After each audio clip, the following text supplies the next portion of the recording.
Finals of the 1500 at the Olympic trials.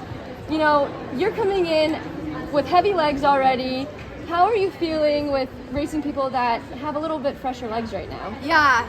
I feel like it's something that you kind of just like put out of your mind. I almost feel like after the 5K final, when we decided for sure we're going to do the 15, I was just like, you almost have to think of it as just like restarting. And so I feel like just having that perspective was really helpful for me. I was like, just pretend like you're going in fresh. I feel like it helped yesterday too. Like I was in that first heat that was 4:16, so I was like, okay, you basically ran a 400, which like hopefully blew the 5K out of the legs. So I just tried to go in with that attitude today, and like now having a day in between will be nice. That idea of restarting, is that easier said than done? It's definitely easier said than done. It's like something that you have to consciously keep reminding yourself of.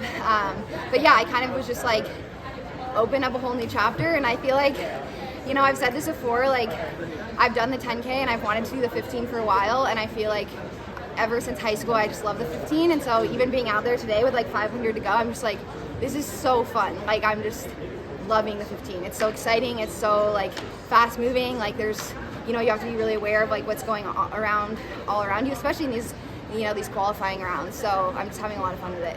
I know it's not over yet for you, but yeah. Which one's harder? The 15-5 double or the last year when you did the 5-10 double? Oh man.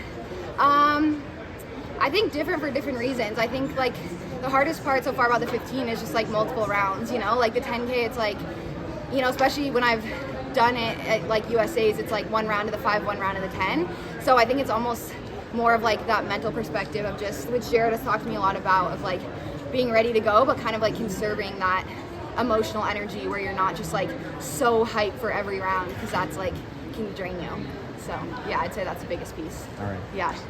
So you have the 5K strength going into the semi in such a loaded field. Is that kind of the plan, to take the pace out fairly hard and take the sting out of some of the kickers? Yeah, for sure. I think especially after yesterday, like I said, being in, like, I mean, that felt really good to run 4:16. That first like 800 was, you know, slower than the 5K, but I think, you know, I found myself like really stuck on the inside, and just like, you know, everyone in every like the heats and semifinal, like everyone is so good and everyone has wheels. So like I feel like it's just, yeah, scary to leave like 10 people in it when you have 300 to go. So we kind of were like, let's just like, you know, take it out, and, you know, then hopefully we're not 3 or 4 wide.